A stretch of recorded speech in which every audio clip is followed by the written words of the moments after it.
Hello, I'm going to talk today about what I like to call the split brain hypothesis. And this is based upon a video by C.P. Gray available on YouTube named UR2. It's about split brain patients. First off, if you haven't seen that video, I highly recommend it. You should go do it right now, because this will be much easier to follow if you have watched that video, because I'm basing it, that's my starting point. And I'm also going to try to relate this concept of the split brain to Buddhists' concepts like Wu-wei and Taoism. So if you have read books by, Alan Watts, Eckhart Tolle, or the likes, I also gonna be referencing some of their work. Okay, so C.P. Gray's videos start off with brains from patients that are hit with severe epilepsy. And the treatment for this is to cut the brain halves in two. And what they saw was very strange behavior, which is that these two brain halves started operating independently. And one thing is that half brain controls half the motor movement, half the eyesight, but the speech center is in only one half. This posed a problem because you could have the patient look at a dot at the middle of the screen and show a different word on one half of the screen and a different word on the other half. And he would only, the voice in the head, could only say the word on one side, and the other side, if he closed his eyes and let his left hand draw, he could draw what the left eye had seen, but that his conscious talking voice in the head didn't know. And this is kind of interesting, and of course most people don't have split brains. We have it connected as usual. But this idea stuck with me, and I have my fair share of experience with meditation and trying to understand how the brain works. So basically, my hypothesis is that these two brain entities that are seen very easily in the split brain patients also exists in our healthy brains. So we could split the brain into two, and we have this left half.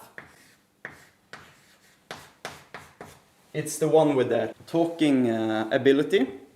And I would say this is the part of the brain that is the you, the voice in the head, the one we all recognize as ourselves. And then on the other side we have the mute right brain, which is, I'm gonna try to explain this further, but it's responsible for impulsivity, creativity, beauty, and much, much more. So we could think about the brain like this. There's two halves, and this, the talking brain, that's the master. That's the tyrant. That's the one who always has the last word, if possible. While this one here is like a slave. And the problem here is that this brain is always in the moment, always present, always listening, but he rarely has control of our conscious, because usually our focus lies over here on the talking, on the thinking, on the conceptual, on the planning of the future and all that, while this one here, he just wants to look at what's pretty, do what's fun, and enjoy himself. The thought I had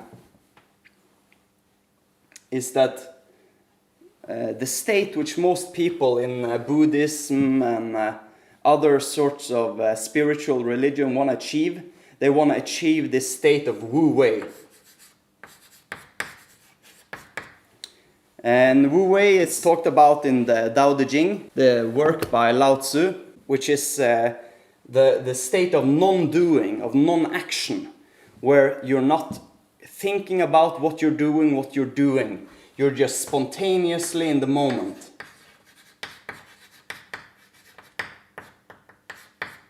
I can't spell, anyway.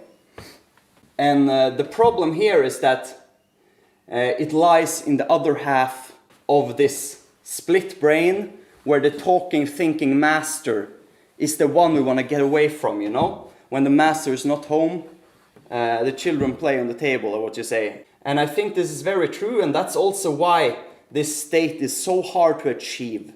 Because anytime you're thinking about a goal, about a concept, about anything, you snap right back to this half.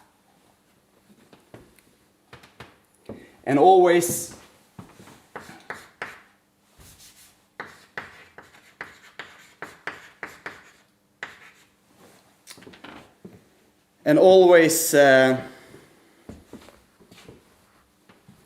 always thinking. So I'm going to talk a little bit more about this side. This is the voice in the head. The thinking voice, the one you think of as you. And another concept I like to front is that a lot of anxiety, a lot of fear also resides in this part of the brain. And that's also why it's so hard to fake yourself into this state of Wu-wei. Because anytime there's an actual, like, something you conceptualize as a problem, you will always be thinking about that. Or when something like that comes up, it will always take priority. And that's why you get quotes like from the Tao Te Ching. Close your mouth, block off your senses, blunt your sharpness, untie your knots, soften your glare, settle your dust. This is the primal identity. And right before that it says, those who know don't talk, and those who talk don't know. And I feel this speaks to the duality between these two brain halves. And anytime there is a conflict between these two halves, that's a bad thing. So imagine you're trying to do like something artistic. And you're in the moment, you're drawing, you're thinking, you're in this side. And then a voice comes up. Oh, what if this isn't good enough? Then you snap over to this side and you kind of lose the thread of what you were creating, what you were doing. And I feel that a lot of the work you're doing when you're trying to achieve this state is trying to kind of ignore this voice. Just let it go when it pops up instead of snapping over to this half. And that can't be explained with concepts, because anytime you do that, you end up over here. And I'm trying to describe it. For me, it's like there's this like autopilot in the head, which doesn't have a voice. But if I'm not thinking, I can feel the will of this half.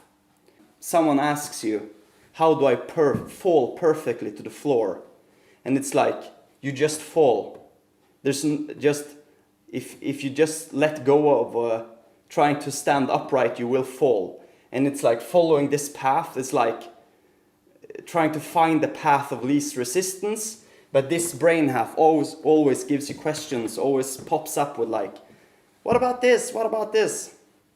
And trying to distract you. And when you get distracted, you lose this thread. And of course, these brain halves are separate, but sometimes they do work together. You have concepts like flow, which most of you probably heard of from people who are trying to achieve something great. They always talk about this state of flow, which is like when you're perfectly like engulfed in a problem and you're like, it's so fun that you like forget time. And I feel this is like when the play aspect of this right half intercedes perfectly with the actual goal-oriented problem-solving part of this other half. And that's also why the state of flow is so elusive, so hard to achieve, because you can't really decide what this part of the brain wants to do.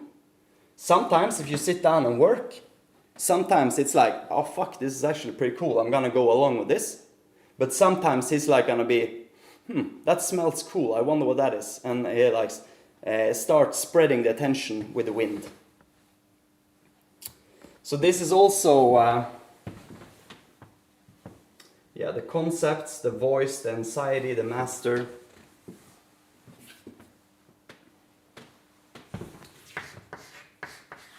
Planning,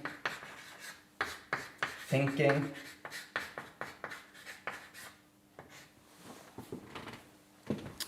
Well, this other side has spontaneity, improv, joy, beauty,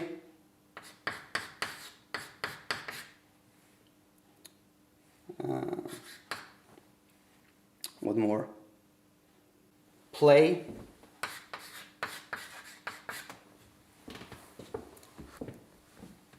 And the more I think about the brain in this way, the more a lot of things make sense. So you remember a time in your life when you've been asked like a question, oh, do you want to go to this movie? And like you say yes. But then at the same time you like feel in your heart that you don't really want to watch this movie. I think that's this conflict between the two halves. This is the like the talking, thinking part, which is usually conditioned in some way.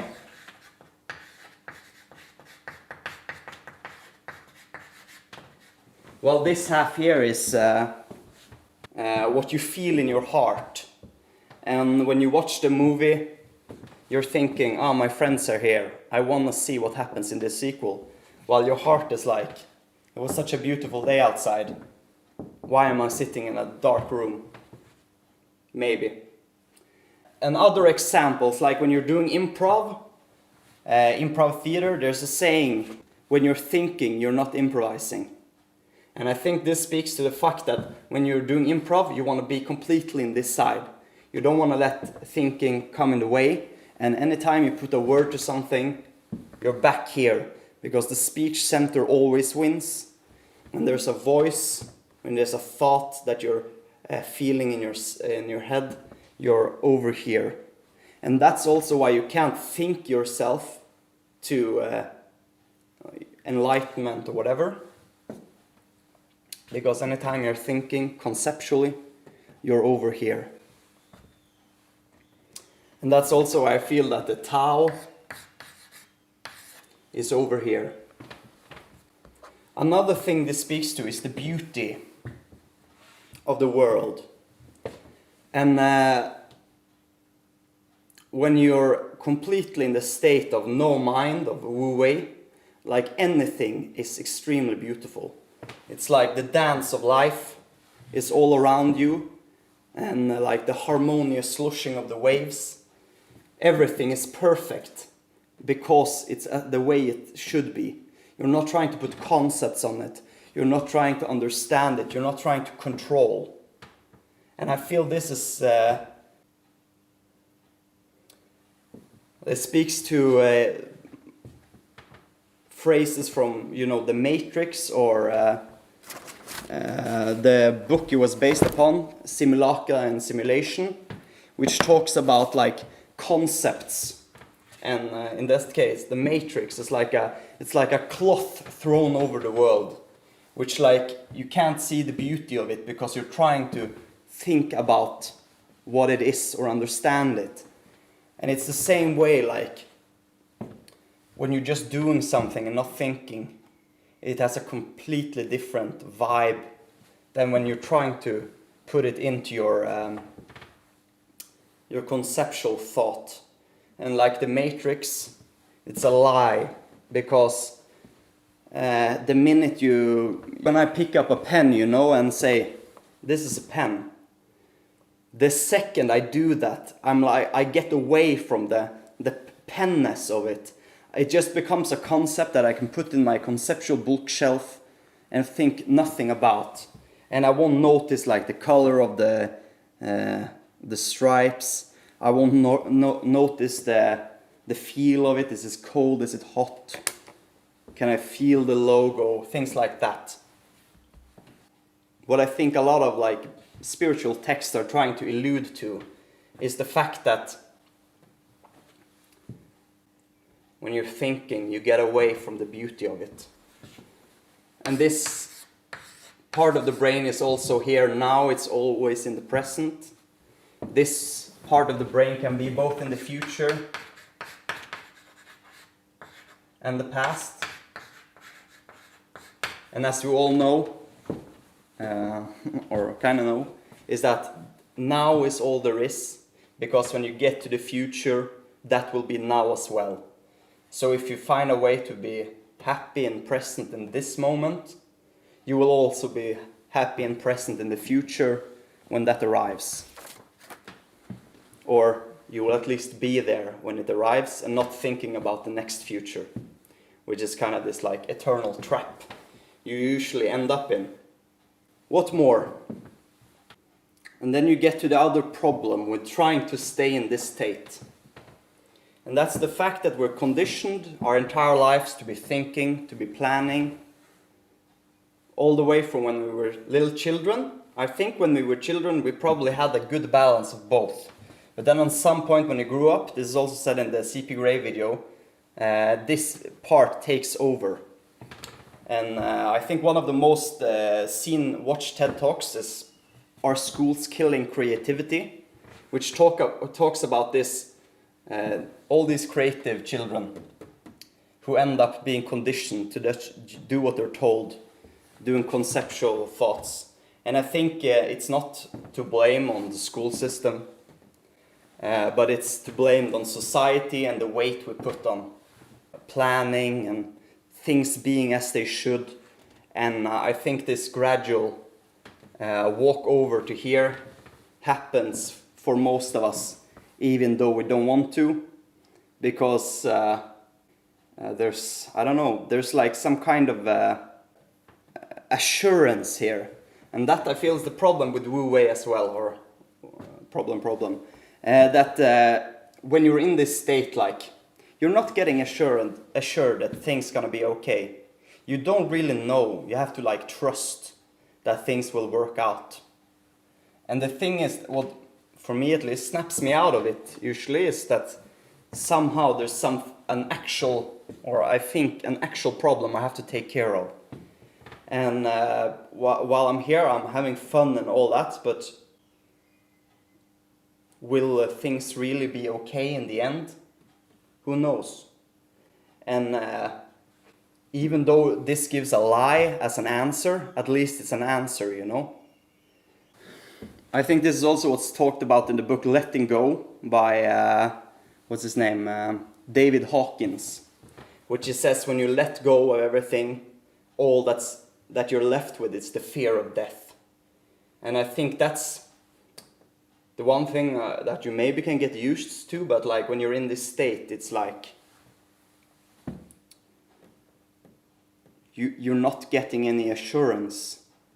And for most of us, that's unacceptable, and we'll go back to thinking.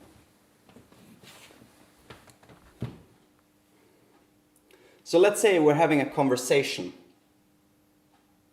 Which brain is doing the talking? Because a lot of times when I'm talking to somebody, I say things without thinking them through. The words are created as I go along. So, and maybe I think that's some kind of harmony between these two types. It's like, because I'm getting all kinds of improv help from my friend here, but at the same time maybe I have some goal of what I'm trying to, that I want the listener to get at, to understand.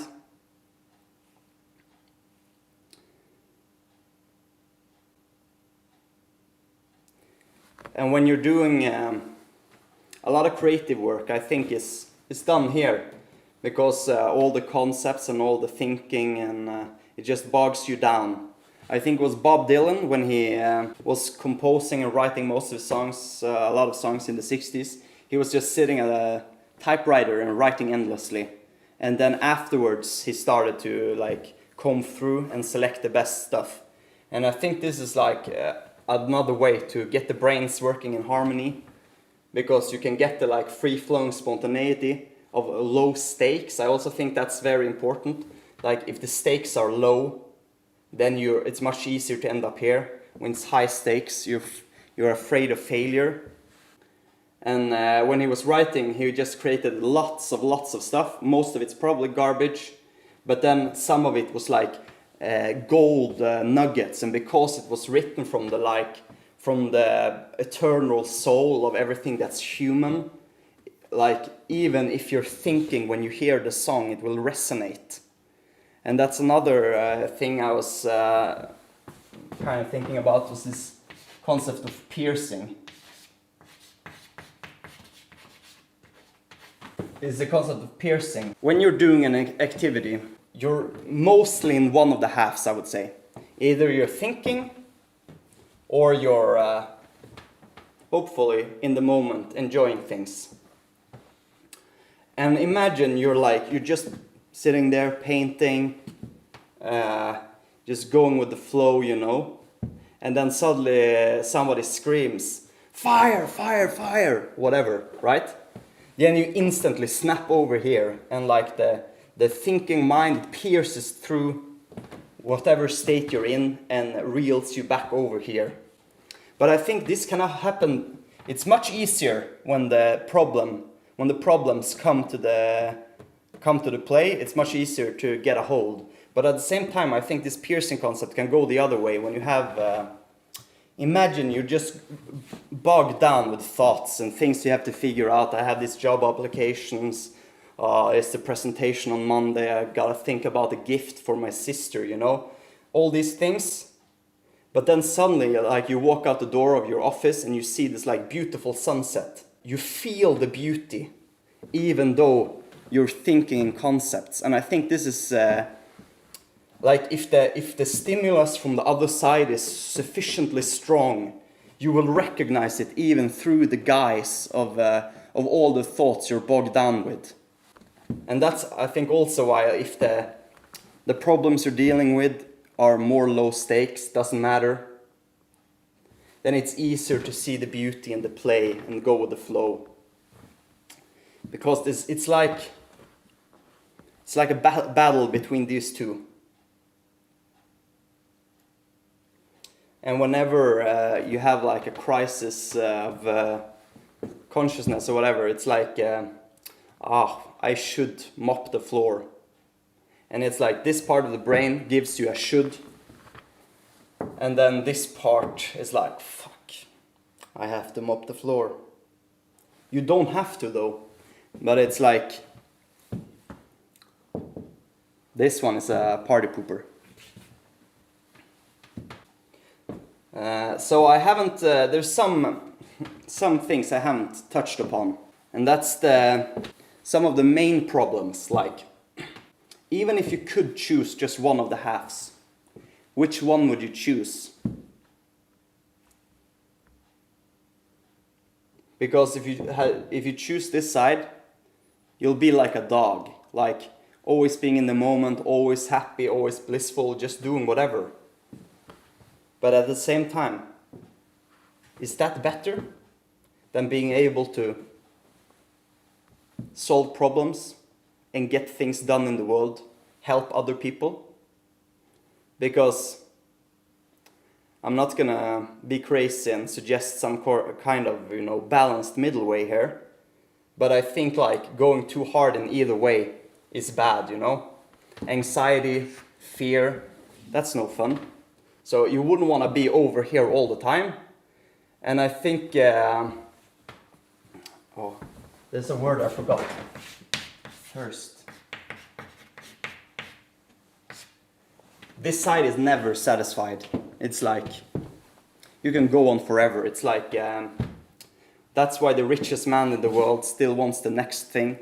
If you fix all your problems, just a new problem will be the most important one. Well, at the same time here, you can be satisfied no matter where you are in the world. Yeah, but back to the fundamental problem. Like, if you could choose one side, I think like if I could design perfectly and choose, I would, I don't know, get like a 4-3 mix, because I feel that most of the things I do that are worthwhile, they come from this side. Because when I am thinking and planning, usually I'm just, I'm too cautious, nothing new is created, it's just like rehashing old concepts.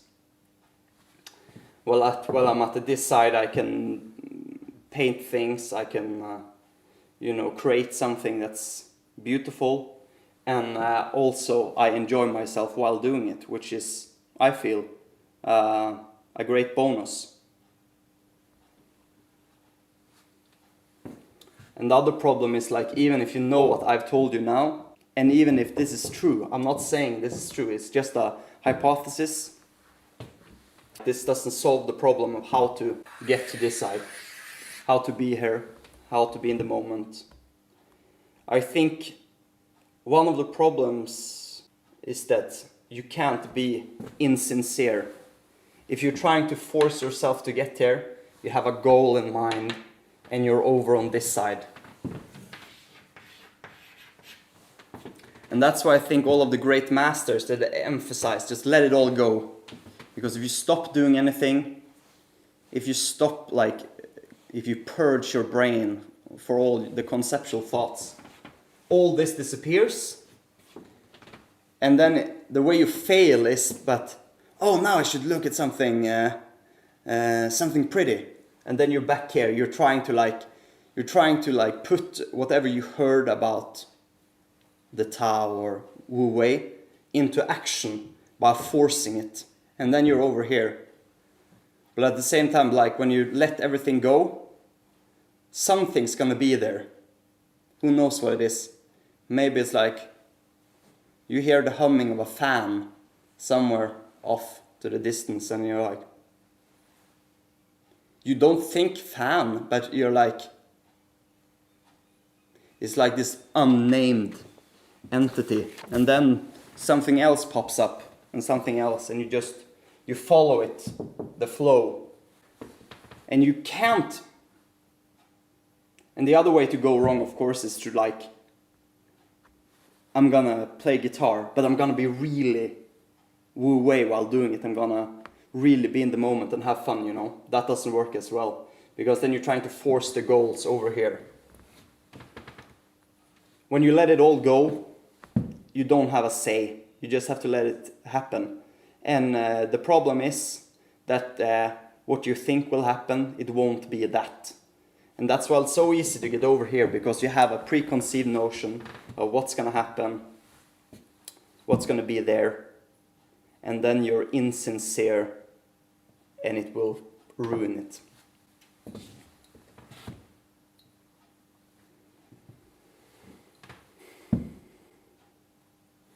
I think I said everything I had the kind of preconceived in my head.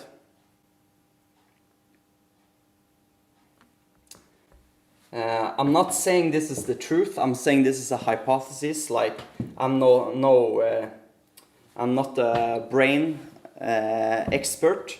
I'm just a chemist with an interest in how the brain works, because I work as a teacher. So knowing how you learn things, and it interests me. But so if you have any supplements, if you have any points you wish to make, please feel free to write them in the comments. I'm always interested in trying to improve my theory. It's just when this all came together, a lot of things just started to make sense, and there were so many quotes, so many examples, so many things that just kind of made sense when you think of the brain in this way.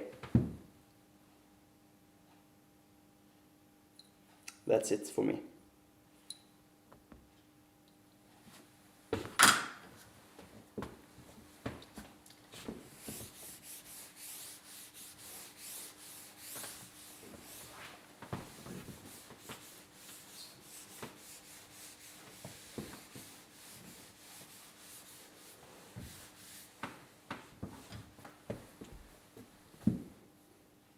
But you know, who knows, it's probably just my confirmation bias talking.